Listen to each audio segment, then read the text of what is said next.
Hey guys, Sean C. Phillips here with my May 13th DVD update, where I talk about all the DVDs and Blu-rays that I received to review and talk about for you guys over the last 2 weeks or so. Like I always say, guys, you enjoy these update videos, definitely give this video a thumbs up. Leave me comments below what you guys thought of the titles I reviewed and talked about in this update, and any titles coming up that you guys like me to review for future updates, and some of the things you guys have picked up recently. Now, the first ones I got from Shout Factory, Screen Factory line. I was so excited when I heard they were releasing these ones, because these are movies that had only ever been released on VHS, at least in the US. They never had DVD releases. There are ones too, you always went to conventions and you saw like really bad quality bootlegs of these movies. So I'm sure all the conventions now are like chucking out the bootlegs, as I used to always see the bootlegs, because like I said, there was never DVDs of these, never like burn on demand DVDs or anything like that of these films. And I think there was only ever, like, they were so old on VHS, they were like big box VHS ones, especially Ben. I know Ben had a big box VHS, and I don't think they ever even reissued the VHSs of these, as far as I can remember, at least with Ben. And these movies are, you know, Willard and Ben. And these movies, though, I remember as a kid, I would always rent these movies. I mainly rented Ben, though. I remember always getting that. Even the Ben tape when I was a kid was old, and the tape like was in really bad quality and had bad tracking problems. And I don't know, I was renting it all the time, even though it was like really crusty and old even then. And then, like, you know, as Blockbuster, I remember they got rid of those tapes because like a lot of the big box ones went pretty early, those ones, because they were the early tapes. But Willard, though, the movies are, you know, is basically, though, and they also made a remake of Willard as well with Crispin Glover, which I really love that as well. Hopefully that gets a Blu-ray release as well. Maybe Screen Factory would do a Blu-ray of that down the line, because I actually thought that one was just as cool as the original, and it was pretty much like a direct remake. Although, you know, Crispin Glover kind of played it way more over the top, you know, the way that, as opposed to how Bruce, Davison played him. But the movie, though, is basically, though, about this guy who works at this kind of office job, and it was a company, you know, he worked where he works, though. His father used to be the head of the company, but when his father died, the other guy that was like the partner with the father kind of took away the business, and Willard was supposed to kind of take it over the business, but then it got all screwed up, and he kind of took it away from him, and Willard there has like just a desk job and has no, you know, part of the company anymore or anything, and he's really kind of a sad person. And, you know, he lives with his mother, and his mother is really demanding and kind of like bothering him all the time, and the mother's friends are always over, these old friends, and they're like these old people, and they're always giving him all kind of trouble and giving him advice and saying, oh, we suggest you do this and you should do that, and it's kind of driving him nuts. And one day, though, he sees this little rat, and he kind of becomes friends with this rat, and he has all these rats that are like in the basement and stuff, and he's kind of training them and doing things with them and talking to them, and they become like his only real friends. And he's basically has the rats kind of do his biddings, and he has them like get revenge on his boss and like mess around with things, and that's pretty much all you can really say. The sequel, though, you can't say too much about the sequel, though, without ruining it, but it's basically the head rat from Willard, you know, Ben, and it's kind of the rat now is with this kid, and this kid is kind of like, you know, basically because of what happened in the first movie, things are being investigated, and people had died in the first movie, and the cops are kind of trying to figure out what had happened. Ben, though, was really famous too for the song, because Michael Jackson did the song that Ben, the two of us need look no more, we both found what we were looking for. That song, though, like that, the movie was really famous for that song, an early Michael Jackson solo song that he did when he was a kid. Really, really amazing song, but that movie was really famous for that. Both of these ones have really good transfers, though. Ben, though, the original negative was totally lost, so it's not as strong of a transfer. It's the best these movies have ever looked, and like I said, so happy these movies have finally been released. And there's a commentary track with Bruce Davison on Willard, and there's also an interview with him as well. And then this one has an interview, a commentary track, an interview with the main actor in this one as well, you know, on Ben.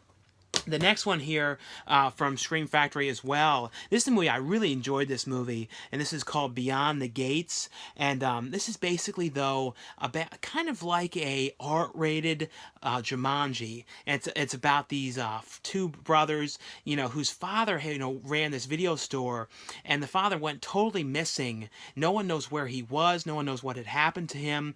And, you know, when they're cleaning out his old video store, and they filmed at this really cool video store It's called, I think it's Eddie Bracken's Saturday Matinee in L.A. And it's like a huge video store. It's all VHS rentals, all really old tapes and stuff like that. And they shot it in there.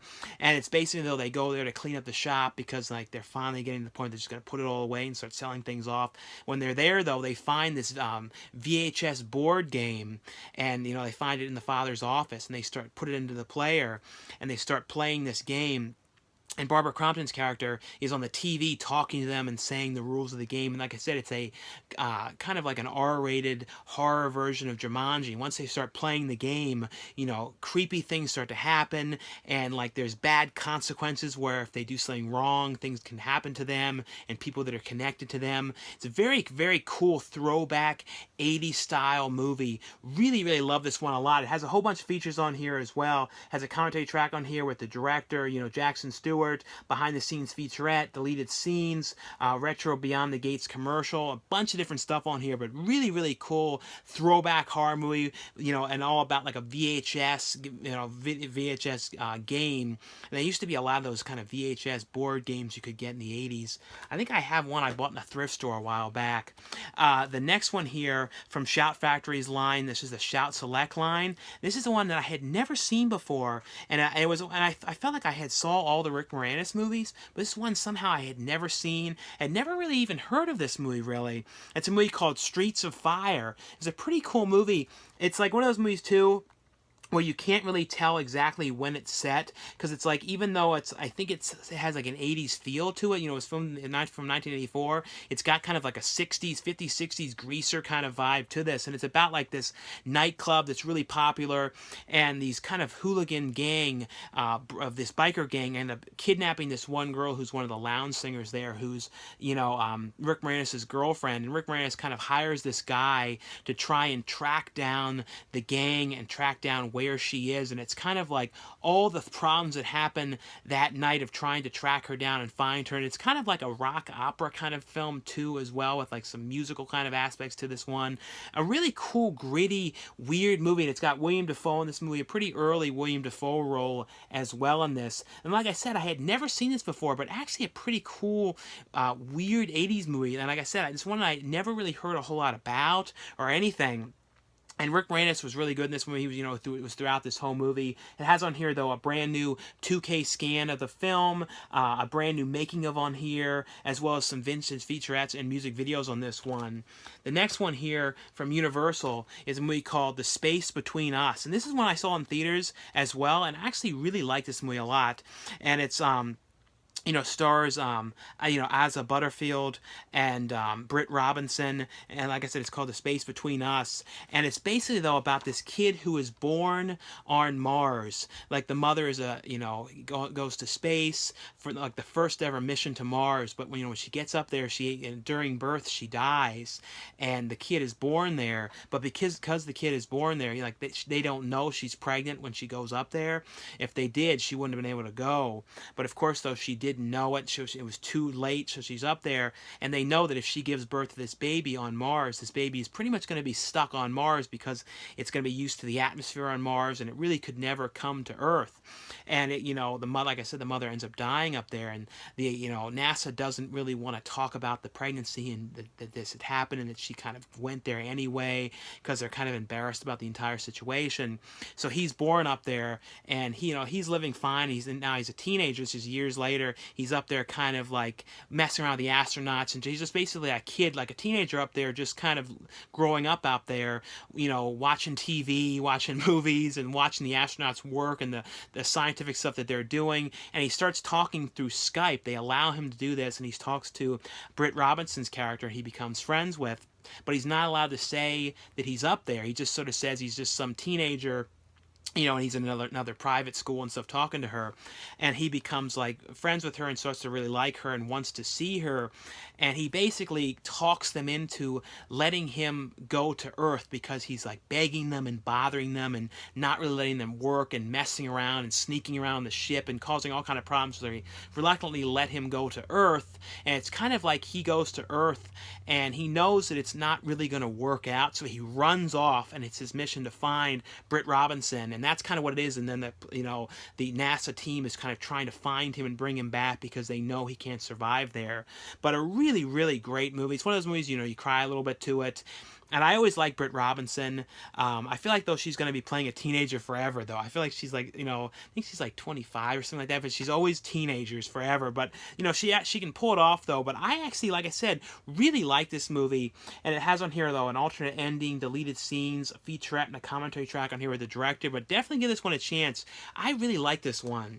The next one here from Sony is the final Resident Evil film, Resident Evil, the final chapter. And I have to say, when it comes to, these films, I've loved all the Resident Evil movies. I've been a really big fan of these movies. I've played the games. Not recently, though, as growing up, though, I played, there were some of the few games, too, that I actually beat. Like, I think I played, part 2, 3, 4, maybe 5. I remember, beating, and this is back on PlayStation, but these are ones I always, grew up playing, always really loved them, and always loved all the films. I remember seeing the first movie in theaters. It was one of the first, I think, R-rated movies I saw by myself in theaters, even though I wasn't even old enough yet. Somehow I ended up getting into it, but I remember that was the first one I saw by myself in theaters, R-rated wise.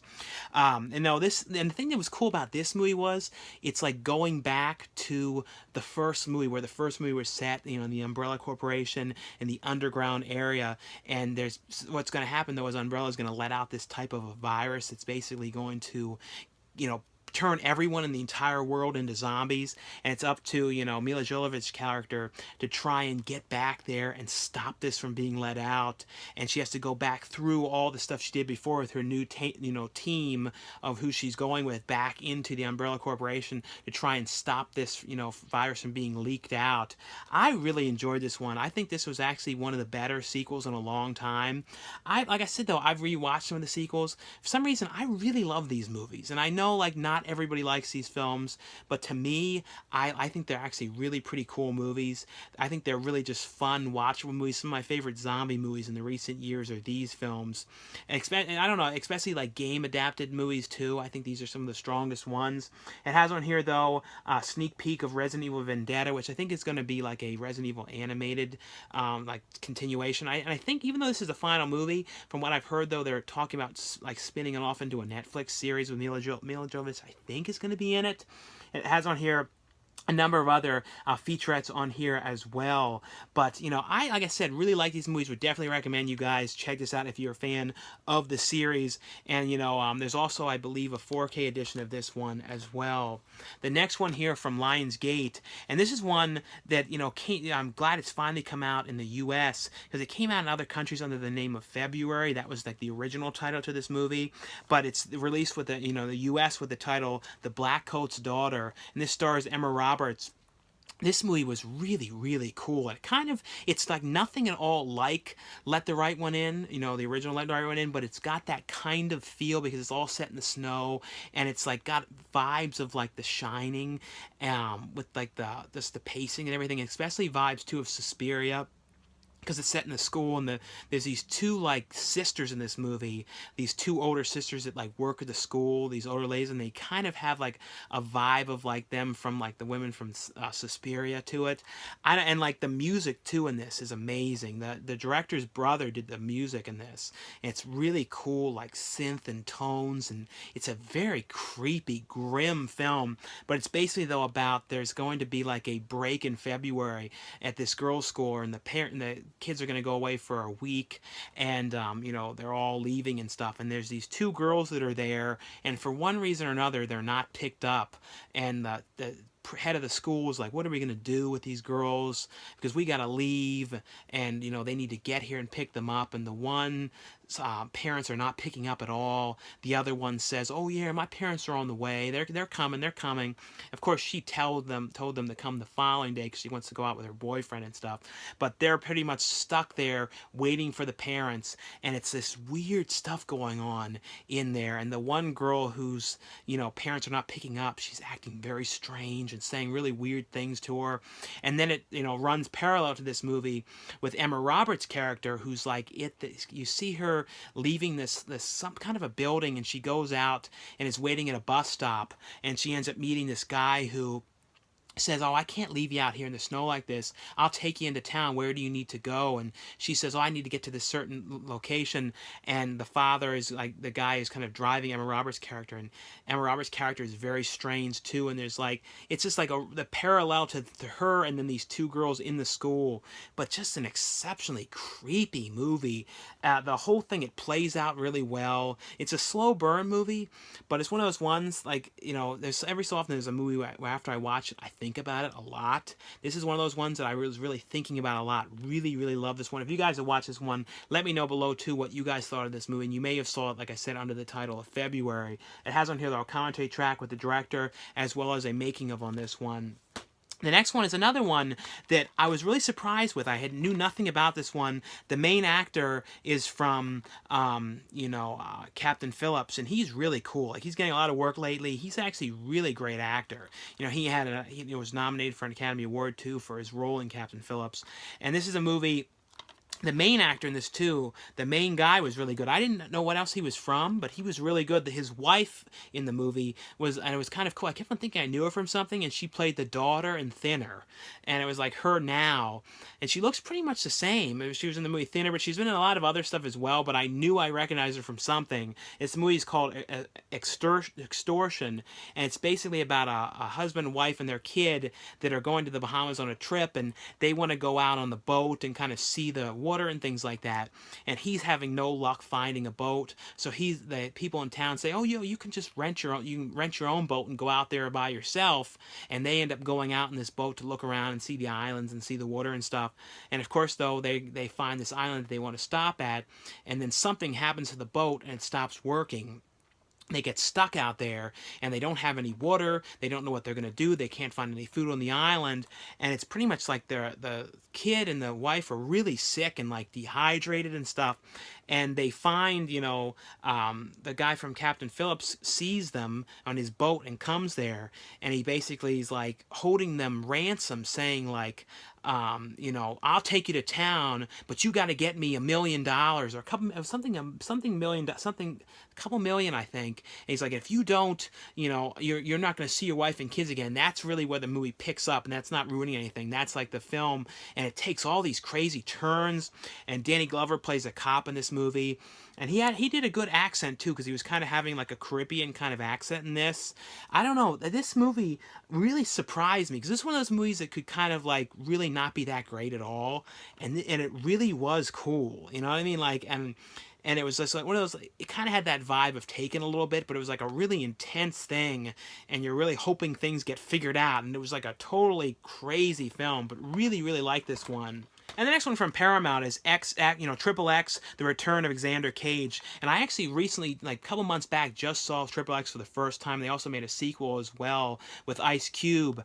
I thought the first one was an okay movie. Didn't absolutely love this movie, the first one, but I actually thought this one was way better. And I feel like Vin Diesel, I kind of like the way he is now. I feel like back when the first movie he was kind of coming into his own with his acting style and stuff like that. And now he's kind of got this real cool like vibe to him, and he kind of like has like the way he plays characters down more than he did back then.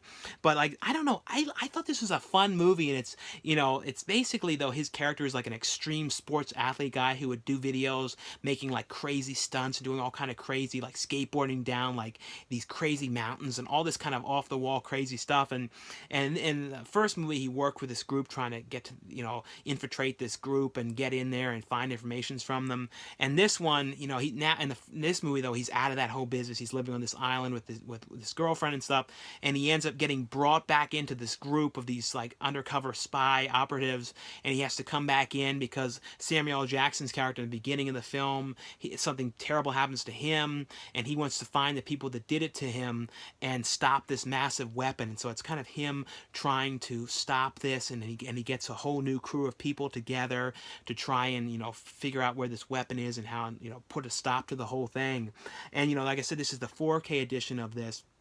Looks great on 4K, great, the big thing with 4K is the HDR, high dynamic range. I always say that, but that's like the big thing with the contrast levels and the color and the brighter picture, and of course the sharpness and everything.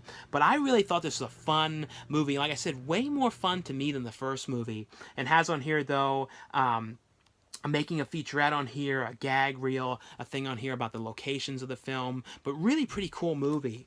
The next one here, this one is going to be, I think the DVD of this is going to be everywhere, but the Blu-ray of this is going to be on Diabolic DVD exclusive, so I'll put a link below for that, so you guys can get if you're interested in the Blu-ray version of this. And this is one of those movies that I saw so many people talking about on Instagram, and a lot of people were asking me if I had saw this movie, and it's a movie called The Void. I have to say, though, this actually lived up to the hype of what it was getting. At least to me, I thought this was a seriously cool, very creepy film. And it's basically, though, about this guy, this cop who sees this guy running, through the woods, and he like falls down the ground. He's all cut up, and he's got blood all over. He doesn't know what happened, and he ends up, taking him to this hospital, where the hospital, though, is kind of had a fire there recently, and it's like kind of they're getting ready to move everyone out of the hospital because of what had happened, because there's this terrible fire, and like part of the whole building was destroyed. So because of that, they're kind of in the middle of like moving equipment out of there and boxing up files and stuff, so they're really like not really equipped for anything, and they're just about a few days away from being gone from this building. But yeah, like I said, he ends up taking the guy there, and it's basically, though, that right when he gets to the hospital, really peculiar things start to happen. The one nurse ends up like going crazy, killing this patient, and then she starts transforming into this weird type of creature. And it's pretty much, though, everyone who's in this hospital, and these really weird things start to happen. You see these kind of cloaked figures in these white wardrobes all outside the hospital, kind of looking in. The thing that's like all over the place, the thing that's kind of cool about this movie is the effects in this are amazing. It's real old school throwback classic, monster effects and these creatures, and really, really, really well done creature effects. The creature effects was the big basis of this movie, and the creature effects were so cool in this movie. It kind of had like a mix of like The Thing mixed with a lot of other movies all kind of combined into one, but really, really highly recommend you guys watch this one. Mainly too, like the big thing, like I said, is the effects work. The effects work is just so well done in here, and it has a making of on here. I think it was like 30 some minutes about where they filmed it. They filmed it like in this school and stuff. It was pretty interesting, and the movie was all done, like most of the money was raised through crowdfunding on this one. Now the next ones here, these ones, I'm so glad that Accelerator Media is starting to release stuff again on Blu-ray, and these are all released as burn-on-demand releases. So they're burn-on-demand, DVDs and Blu-rays that you can get. These are the Blu-ray ones. I'm going to put a link below, so click the links below if you guys are interested in ordering these ones, where you can get them for the cheapest price. And these ones, like I said, I'm so glad that Accelerated Media is, getting their stuff released again, because I've always really liked that company. They put out like a lot of really cool stuff, and this one here was released in other countries as the title The Windmill Massacre. This is the U.S. release one, and it's called The Windmill, and I like this movie a lot. It's basically, though, this girl who is on the run from the cops because of something that she did, and she ends up, seeing these cops, and she ends up going and getting on this bus that's like going on a tour of windmills. So, and that's I've never really seen anything that was a movie like basis on looking at a tour of windmills. But of course, though, she gets on this bus with all these people going on the tour, and then they find this windmill in the middle of nowhere, and it's not on the map. No one really knows exactly what it is, but they all get out and start looking at it. And as soon as they get there, though, really odd things start to happen. There's these crazy deaths, and they kind of get themselves trapped there. The bus breaks down, and they're like trapped out there. And like there's like this person there who's going after them and killing them in this old school slasher style with like really super, super, super gory effects and gory deaths. It was a very cool movie. It's another one that I know not everyone loves it, but I was really impressed with this one. I thought it was a very creepy movie. Like I said, like I'm so happy, though, that these are coming out now. And the next one here, and this one, stars Rachel Nicholas, who was in P2 and a number of other stuff. I always remember from P2, though. I think it was P2, that movie with all set in the garage. She was also in Dumb and Dumber and a bunch of other movies. And it's a movie called Pandemic, and it's it's all done first person style, kind of like Hardcore Henry, and it's set during the apocalypse when there was like a terrible zombie outbreak, and it's a group of these scientists and soldiers who are going into Los Angeles to try and look around for any survivors because they want to bring them back back and try and study them, because like the zombie outbreak has happened, but there's like different forms of the zombies where people are, some of them are like full-fledged zombies, some of the people are sort of like the beginning stages, and some of them are like, you know, just starting, and they have to try and go through there and try and find, you know, any survivors and stuff. But it's like them kind of out there dealing with all these zombies everywhere and all the kind of problems that are out there, and the one soldier is trying to find his family, and he's really kind of doesn't care what anybody says because his wife was out there, and he's trying to hopefully find her, and hopefully she's still alive. But a cool, like I said, all done first person style of all the characters. It's not all just one character, but it's all first person, like from their views and stuff. And I couldn't tell if it was supposed to be like from their helmets, or I think it was mainly more just supposed to be from their perspectives. And then the next one here is a movie starring Henry Rollins, and this is directed by Mike Mendez, and it's a movie called The Last Heist. And this stars Christina Klebe as well. And it's basically, though, a kind of a different whole like spin on like a robbery movie, because it's a group of these people who are going in there to rob this bank. It's not like a regular bank, it's a bank that's getting ready to close because it's like kind of like not done well, but it's a bank where it's all like stocks, bonds, and like vaults, like people like bring their jewelry in and all that kind of stuff, and they're pretty much at the stage where people are kind of coming in there, collecting all their stuff, getting it all out of there, and they're going to be closed in the next couple of days. So these people kind of go in there, break into the place to kind of get their stuff out. I mean, break in there to try and steal what they can get, and like stocks and bonds and stuff. And Henry Rollins' character, though, is in there going there to get something out of the vault. And of course, though, and this is no like ruining anything, there's something bad about Henry Rollins' character. And Henry Rollins' character, without saying too much, is kind of like really happy these people broke in there because he has plans for them, and he's gonna like, you know, go after them. And that's really all you can say. It's definitely like a twist on these kind of films. But I like this one. You know, it wasn't absolutely perfect. It did freak me out too. Like this one scene when someone like was all cut, and they were like, Christina Klebe's character was cut and bleeding like that. I don't know. That's always like a creepy fear of mine. Like when people like cut like that and they all bleed out. But I really enjoyed this one. The next one here, I'll put a link for where you guys can get this one, and the director and the cast signed this, and I don't know if you can still get the signed ones or not, if they still have some that are already signed, but this is one I really wanted to see, called Pool Party Massacre, and I really love this movie. This is a really, really fun, throwback 80s style, super, like, gory, ridiculous type film, very much like a Slumber Party Massacre. Like, it felt really like a lost 80s movie, and I like this a lot. It was basically, though, about these friends that were coming over to this girl's house for a pool party, but they didn't really get in the pool much because they filmed this like during the winter time, so it was cold, so they're kind of sitting around more by the pool.